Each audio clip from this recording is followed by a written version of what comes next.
사람마다, 각자마다, 더 이렇게 발달된 사람들이 있는가. 어, 여기서 전에도 말씀드렸지만, 영분별함의 은사 구하셔야 돼요. 예언의 은사 구하. 이 요한계시록 저희가 보면서 전 생각한 거예요. 근데 여기 9가지 은사에 다 들어와 있어요. 믿음의 은사, 지혜의 은사, 어, 그리고 다른 사람이 각종 방언 말함을, 그리고 어떤 사람에게는 방언들 통역함을 주신다. 그래서 9가지 은사가 나타나는 것입니다. 이 드린 유인물 잠깐 보면서 이따가 카톡으로도 올려드리겠습니다. 지혜의 은사입니다. 어떤 사람에게는 성령으로 말미암아 지혜의 말씀을. 예수님은 사람을 보면 그 사람에 대해 아십니다. 그 사람의 품성이나 성격 나타난 것, 심지어는 나타나지 않은 것까지도 보십니다. 사람을 잘못 쓰면 돈 떼먹고 도망가고, 사람을 잘못 쓰면 뇌물 받고 나라를 망하게 만듭니다. 이럴 때 지혜 은사가 필요합니다. 제 글이 아닙니다. 홍은파 목사님이라고 대단한 부흥사 목사님의 책을 제가 편집해서 요약한 것입니다. 아마 감리교에서 부담금을 제일 많이 냈던 교회예요. 예. 감리교에서 가장 큰 교회일 수도 있고요. 예. 부담금을 성실 납부를 해가지고요. 그리고 부흥회를 참 많이 다녔습니다. 저도 오빌교회 부흥회를 시작으로 복음 전도를 위해서 순회 선교자로서 어디든 가려고 하고요. 그런 부흥회 나가기 전에 저는 오빌교회에서 부흥회 하기를 원했고, 참 많은 은사를 부어주셨습니다. 특별히 회개의 은사를 주셔서 부어주셔서 혼자 많이 울었습니다. 아, 자, 사람은 솔로몬이 지혜 은사를 받았기 때문에 쓸 사람 쓰고 제목될 사람 제목대로 써서 나라가 튼튼해질 수 있었습니다. 누가복음 2장 40절 보면 아기가 자라며 강하여지고 지혜가 충족하면 하나님의 은혜가 그에게 있더라. 예수님의 이야기죠. 지혜와 키가 자랐다 이런 표현 씁니다. 성경에서. 지혜가 그만큼 중요한 거예요. 마태복음 13장 55절에는 이 지혜와 이런 능력이 어디서 났느냐? 회당장에서 율법사들, 유대인들이 놀라는 거예요. 그 가르침에. 하나님께서 예수님께 충만한 지혜를 주신 것입니다. 예수님께서 세상을 향해 나가서 복음을 전하는 제자들에게 너희는 뱀같이 지혜로우라 말씀하셨습니다. 왜 뱀이 지혜롭습니까? 소리 없이 다니기 때문에 그렇습니다. 요란스럽게 소리내고 다닌다면 금방 붙잡혀 돌에 맞고 죽게 됩니다. 뱀은 지혜가 있어 움직이는지 안 움직이든지 모르게 다니기 때문입니다. 오늘 우리 그리스도인의 생활도 조용해야 합니다. 아무리 억울해도 난리치고 소란하면 오히려 올무가 됩니다. 정말 지혜로운 사람은 떠들지 아니하고 오히려 하나님 앞에 가만히 아뢰는 사람입니다.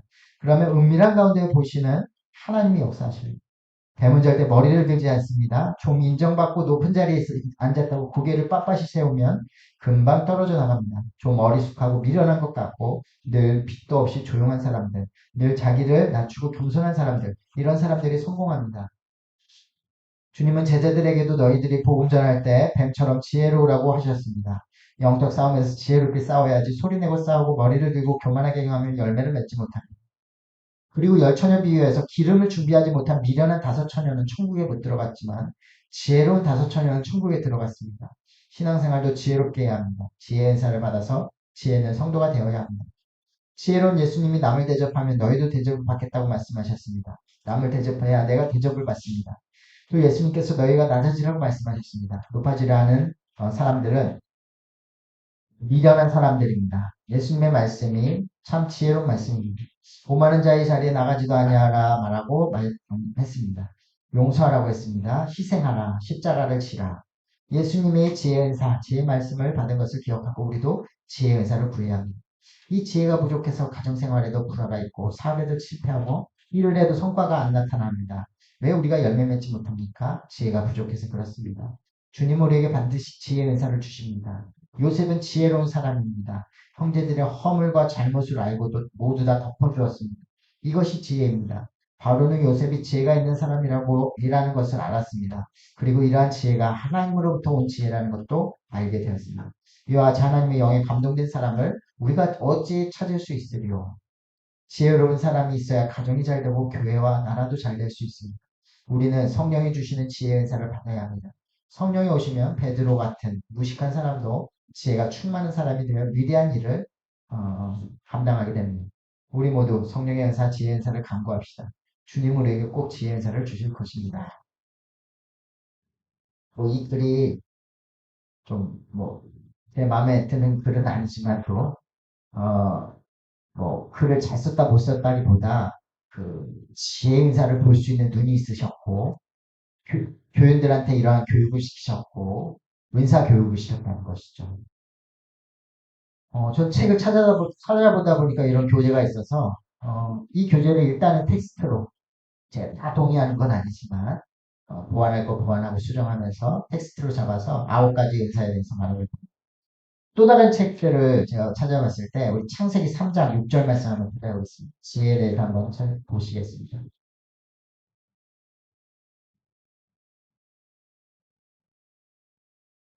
창조시대입니다. 창조신학에서 한번 보겠습니다. 창세기 3장 6절입니다. 지혜가 얼마나 중요한 것인지 한번 보시겠습니다.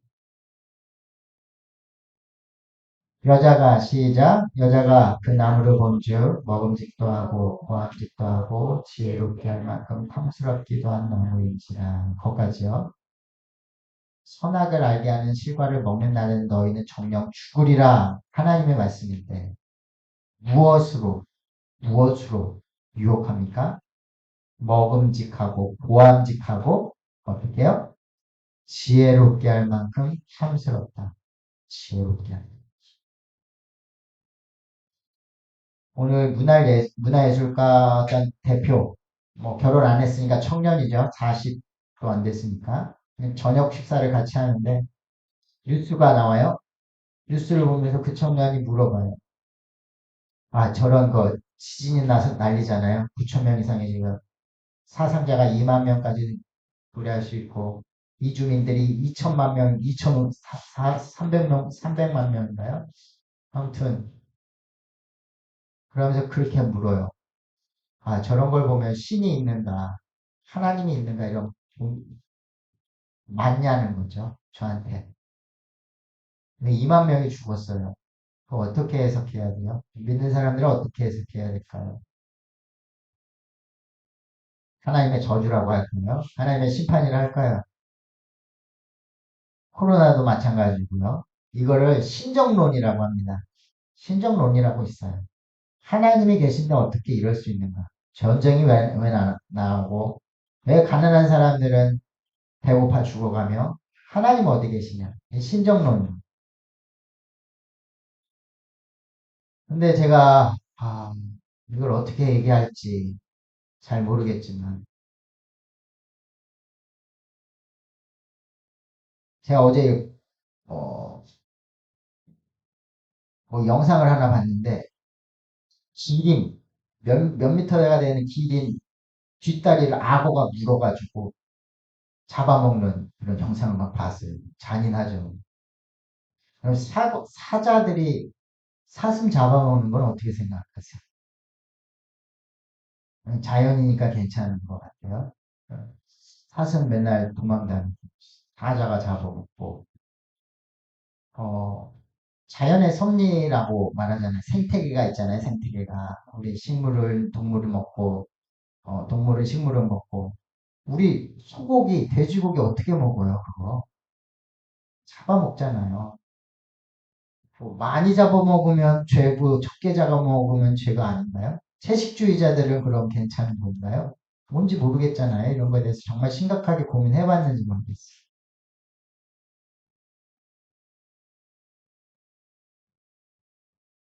무엇을 말하고자 하냐 하면 자연의 이런 생태계도 리셋이 있어요. 태풍이 불어가지고 그 밑에 있는 그 플랑크톤이라든지 어마어마한 그거를 들춰내죠.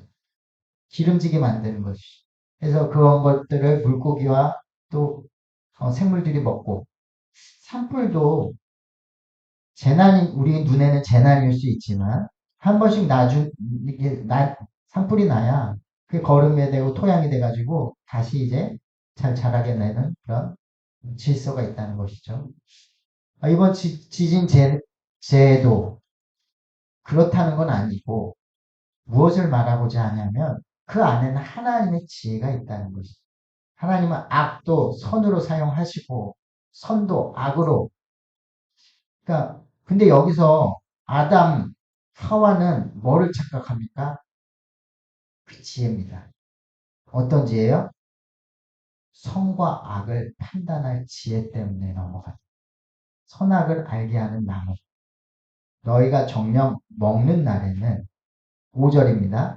너희가 그것을 먹는 날에는 너희 눈이 밝아져 하나님과 같이 되어 선악을 알 줄 하나님이 아십니다. 지혜 아니겠어요? 선악을 판단하는 자리를 원하는 거예요. 창조물이, 피조물이 창조자의 자리, 선악을 판단하는 자리로 가기를 원하는 게 죄의 시작이었다는 것이. 지혜, 지혜가 아니고 어떻게 보면 하나님은 우리를 사랑하셔서 정말 자유의지와 지혜의 끝까지 우리를 이끄시다 보니 그 자리를 판단하는 것이죠. 창세기 31장 3절 말씀에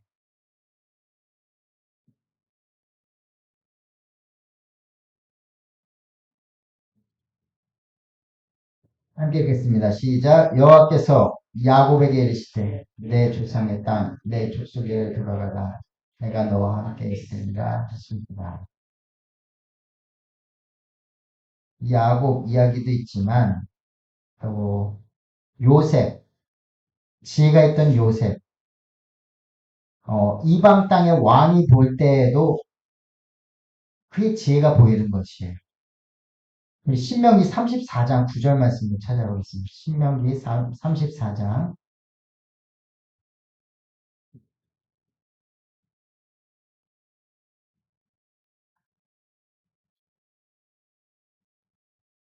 신명기 34장 9절 말씀 함께 읽겠습니다. 시작. 모세가 눈의 아들 여호수아에게 안수하였으므로 그에게 지혜의 영이 충만하니 이스라엘 자손이 여호와께서 모세에게 명령하시므로 여호수아의 말을 순종하였더라. 거의 우리 4천년 전부터 구약 시대부터 지혜의 영이 충만하여서 지혜의 영. 지혜라는 것과 지식과는 잘 다르죠. 지혜는 지식을 실천하고 활동하는 것이 지혜인 것 같아요. 지식으로 남는 것이 아니고 이론과 실제라고 하죠. 이론과 실제를 겸한 게 지혜인 것 같아요. 움직이는 것입니다. 순종하는 것입니다. 하나님의 지식의 말씀이 떨어졌어요. 그걸 순종해내는 게 지혜인 것이에요. 열왕기상 3장 11절 말씀 보시겠습니다.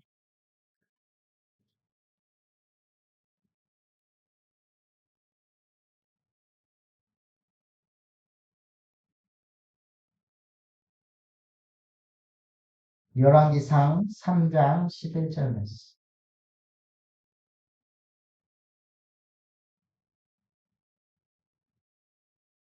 함께 읽겠습니다. 시작. 이에 하나님이 그에게 이르시되 내가 이것을 구하도다. 자기를 위하여 장수하기를 구하지 아니하며 부도 구하지 아니하며 자기 원수의 생명을 멸하기도 구하지 않나 오직 성사를 듣고 분별하는 지혜를 구하였으니. 10절에 누구의 얘기예요? 솔로몬이 이것을 구하매 그 말씀이 주의 마음에 든지라. 솔로몬이 지혜를 구했습니다. 그 지혜는 지금 보다시피 자기 개인적인 부를 위한 것이 아니었어요. 자기를 위하여 장수하기 위해서도 구한 게 아니었어요. 명예를 위해서도 아니었어요. 부와 명예도 아니었고 장수와 건강도 아니었어요. 그러니까 주님 앞에 지혜의 영을 구한 건 뭐예요? 자기의 원수의 생명을 멸하달라고 구한 것도 아니고 뭐였어요? 오직 하나님의 백성 12절에 내가 내 말대로 하여 내게 지혜롭고 총명한 마음을 주노니 내 앞에도 너와 같은 자가 없었거니와 내 뒤에도 너와 같은 자가 일어남이 없으리라. 내가 구하지 아니한 부귀와 영광도 내게 주노니 내 평생의 왕들 중에 너와 같은 자가 없을 것이라. 하나님께서 맡기신 하나님 백성을 제가 치리해야 되는데 그래서 지혜 주십시오. 이거예요. 여러분 우리가 지혜의 영을 구할 때 하나님 우리 가정 제 맡은 본분을 잘할 수 있도록 우리 가족도 공동체잖아요. 하나님의 교회잖아요. 하나님의 재단이란 말이죠. 너희는 왕 같은 제사장이다. 잘 치리할 수 있도록 지혜를 구하는 것이. 교회를 위해서 기도도 하십시오. 우리 교회 각 지체 한 명 한 명이 지혜롭게 되어 오빌교회에 또 이 땅에 본이 되는 교회로서 그리스도인으로서 살아갈 수 있도록 목사를 위해서도 기도해 주십시오. 이 교회를 잘 운영할 수 있도록 부족한 건 많은데 지혜의 영을 명철을 더하시옵소서. 이 나라를 위해서 기도해야죠. 근데 예전에 그게 있잖아요. 금도끼, 은도끼 있잖아요. 도끼질 하다가 도끼가 연못에 빠졌어요. 산신령이 나타나서 이 금도끼가 네 도끼냐? 아닙니다. 이 은도끼가 네 도끼냐? 아닙니다. 그럼 이 나이가 빠진 도끼가 네 도끼냐? 예, 그게 제 도끼입니다. 그랬더니 산신령은 어떻게 해요? 금도끼, 은도끼, 낡은 도끼 다 주잖아요. 비슷한 맥락이죠. 부를 구하지도 않았으며 부귀와 영화를 구하지도 않았는데도 불구하고 지혜와 함께 부귀와 영광을 함께 준 것이 그 마음씨를 보고 마음을 주었대. 12절에 내가 내 말대로 하여 내게 지혜롭고 총명한 마음을 주니 역대하 1장 말씀 보시겠습니다.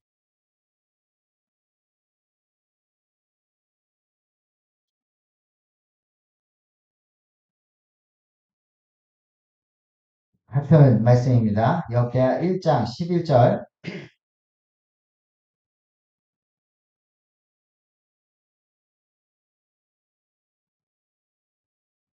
열왕기상하는 북이스라엘 남유다를 전체적으로 보는 것이고 역대상하는 남유다 중심적으로 보는 것이죠. 그래서 중복되는 내용이 있죠. 자, 역대하 1장 11절 12절 함께 읽겠습니다. 시작. 하나님이 솔로몬에게 이르시되 이런 마음이 내게 있어서 그나 재물이나 영광이나 원수의 생명 멸하기를 구하지 아니하며 장수도 구하지 아니하고 오직 내가 내게 다스리게 한 내 평성을 천하에 지혜와 지식을 구하였으니 그러므로 내가 내게 지혜와 지식을 주고 부와 재물과 영광도 주리니 내 전의 왕들도 이런 일이 없었거니와 내 후에도 이런 일이 없으리라 하시니라. 그리고 이에 솔로몬이 기브온 산당 회막 앞에서부터 예루살렘으로 돌아와서 이스라엘을 다스렸더라.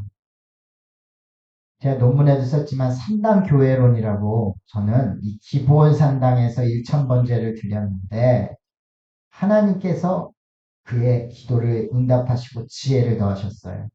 그러니까 저는 산당 우상을 숭배할 수도 있고요. 그곳에서 하나님을 섬길 수도 있는 아주 어, 칼날 위에 서 있는 어떻게 보면 비즈니스 영성을 연구한 거예요. 재단도 없어요. 아무것도 없는 곳이에요. 기본 상담. 여러분 우리는 이러한 곳에서 주님을 치열하게 예배하고 기도합니다. 그리고 간구해야 합니다. 뭘 구해요? 지혜의 영을 구하시는 지혜의 영을 구하시는 여러분 9가지 은사 중에 제일 처음이 뭐예요? 지혜입니다. 어, 방언보다 더 중요하다는 얘기예요. 네? 지혜의 영, 그 지혜는 뭔데요? 여기서 말한 지혜는 뭘까요? 무슨 지혜? 공부 잘하는 지혜예요?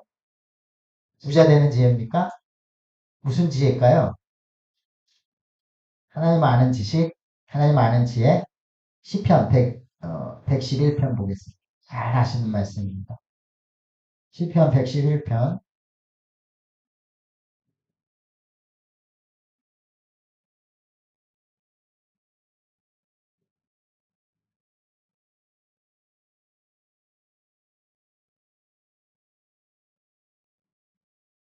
시편 111편 10절 말씀 함께 읽겠습니다. 시작.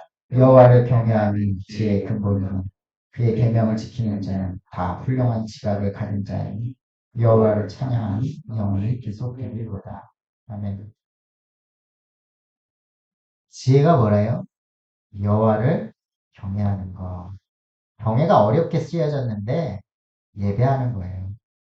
또 예배라는 말도 너무 종교적 언어인데 하나님과 함께 사는 거예요. 하나님과 함께 일하는 거예요. 여호와 앞에 있는 것이 지혜예요. 그가 내 안에, 내가 그 안에. 주님과 함께 살아가는 거. 주님을 예배하고 주님을 찬양하고 경배하는 거. 주님을 두려워할 줄 아는 거. 주님의 말씀을 사랑하는 거. 분명이죠. 이게 지혜예요. 여기서 출발돼야 돼요. 여기서 출발돼야 돼요. 우리 잊어버립니다. 그리고 또 다른 우상을 찾습니다. 안식을 찾습니다. 저는 우리나라가 왜 이렇게 어려울까? 경제적으로는 뭐 세계 5대 경제 대국이 됐는지 모르겠지만, 여러분, 안식이 없어요. 주님 안에서 안식이 없어요. 미친 듯이 달려왔어요. 한국교회도 마찬가지예요. 미친 듯이 성장했어요. 안식이 없어요. 그냥 사람이 미치는 거예요. 하나님을 경외할 줄 알고, 하나님을 예배할 줄 알면, 쉼을 얻으셔야 돼요. 하나님 안에서 쉴 줄 알고, 하나님과 함께 비즈니스 할 줄 알고, 함께 사업할 줄 알고, 함께 예배할 수 있어야 돼요. 그게 지혜의 근본이에요. 하나님이 지혜의 근본이란 말입니다. 그러니까 하나님께 지혜의 영을 구하시기 바랍니다. 하나님께서 베푸시는 거지. 자, 그 지혜는 어떻게 얻고, 지혜는 무엇이 지혜입니까? 너무 두리뭉실하잖아요. 솔로몬의 지혜라.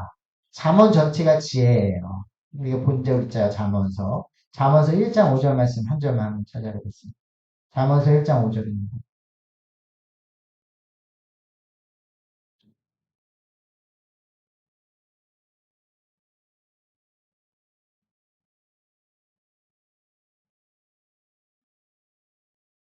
잠언서 1장 5절 함께 읽겠습니다. 시작. 지혜 있는 자는 듣고 명철한 자는 지략을 얻을 것이다. 저는 이런 기도합니다. 요백개 성도님들이 학자같이 알아듣도록 하옵소서. 지혜 있는 자는 듣고 뭐래요? 학식이 더할 것이다. 그렇죠? 오빌교회는 신학만 가르치지 않고 신학을 함께 할 겁니다. 신학을. 각오하셔야 될 겁니다. 저는 머리가 나빠서 저는 그런 거 잘 몰라요. 그런 거 없어요. 자기 힘으로 되는 게 아니란 말이에요. 이건 머리 좋다고 성경 잘 알고 순종하고 믿음 생활 잘하는 거 아니에요. 머리로 하는 거 아니에요. 은혜로 하는 겁니다. 은혜로. 믿음으로 하는 겁니다. 어떤 뇌과학자가 그런 얘기예요. 사람의 머리와 이게 잘 돌아갈 때는 40대, 50대래요. 우리 옛말에 뭐 지금 공부가 때가 있다. 이 옛말이에요. 어. 왜 그런 말은 아주 저처럼 아주 잘 알아듣고. 예. 제가 볼 때 우리가 정말 생명 다하는 날까지 우리는 하나님을 알아가는 신학자들이 되어야 돼요. 식 있는 학자들이 되어야 된다는 것이. 이걸 인간의 힘으로 하자면 못하죠. 지혜 있는 자, 지혜의 영을 주시고 자와 같이 알아듣게 하시고 확실히 있게 하신다. 확실히 있게 하신다.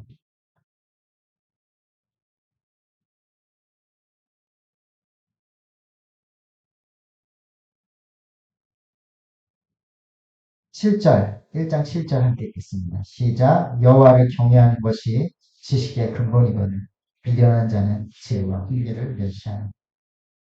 다음 주에 나오겠네요. 지식의 은사에서. 지식의 근본도 여호와를 경외하는 것인데 미련한 자는 어때요? 지혜의 훈계를 멸시하는.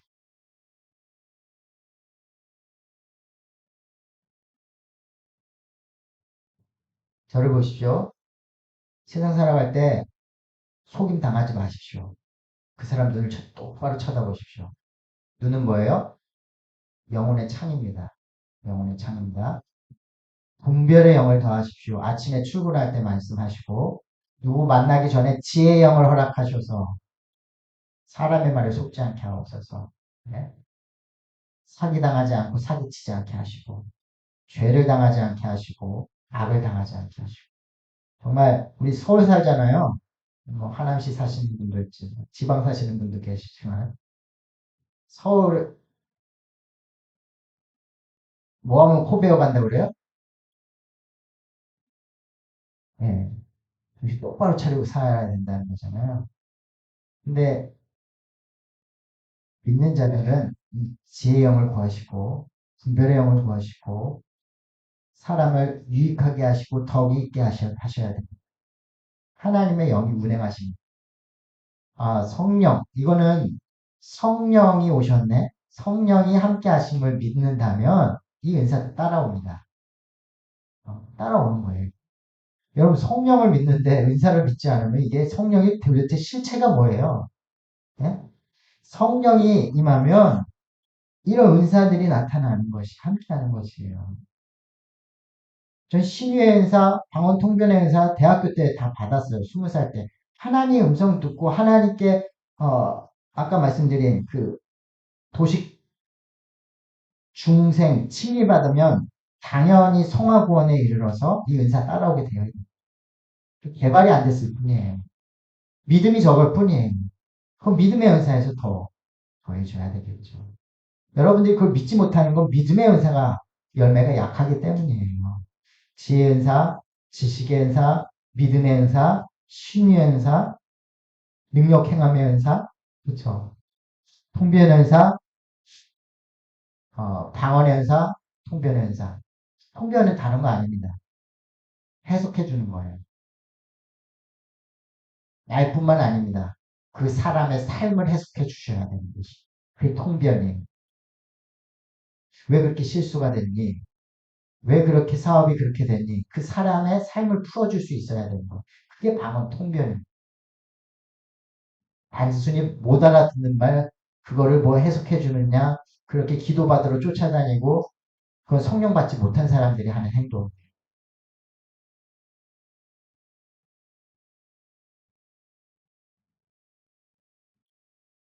음, 하나님께서 저는 지혜의 영을 우리 오백교에 부어주실 줄 믿습니다. 그리고 우리 부흥회를 통해서 구원론에 대해서, 구원관에 대해서 배웠잖아요. 그 평생 잊지 않으실 겁니다. 그리고 더 하시게, 깨닫게 하실 것입니다. 거기에 이제 살이 붙는 거예요, 이제. 예, 조직신학이라는 흔들림 없는 그 뼈대를 세웠으니, 구원관을 세웠으니, 오빌교회는 성화신학을 쌓아가야 됩니다. 교단에서 저한테 그러한 요청이 왔고, 그렇게 써나가야 됩니다. 저도 그거 할 수 있는 쉬운 작업이 아닙니다. 어떤 학자는 말 한마디 잘못했다가 종교재판으로, 예, 교단에서 이렇게 제명되는 경우도 있어요. 되게 민감한 신학적인 것들이 있어요. 지혜가 있어야죠. 지식의 영이 있어야 되고, 학자와 같이 가르칠 수 있어야 되고, 가르치려면 지혜의 영이 있어야 되고, 배움의 영성도 있어야 되는 것인데, 우리 오백교회 성도님들이 지혜의 영을 강구해서 진짜 복음을 가족과 이웃들한테 전달하시기 바랍니다. 학자와 같이 전해질 수 있었으면 좋겠고, 하나님의 그 신사랑을 전달했으면 좋겠습니다. 오빌교회 그 다음 주 아니죠? 돌아오는 주 말고 그 다음 주 19일에 우리 오빌교회 카페에서 모이잖아요. 브런치 커뮤니티라고. 그건 제가 학교에서 여러 사례도 보고 배운 것도 있지만 하나님께 받은 지혜인 거예요. 그래서 함께 브런치로 식사, 코이노냐 영성으로 기성만찬이에요. 주를 기념하며 함께 먹고 마시며 함께 기도도 하고 함께 교감하는 것, 정서적, 심리적으로, 관계적으로, 어, 이게 예배입니다. 이게 그거 할 것이고.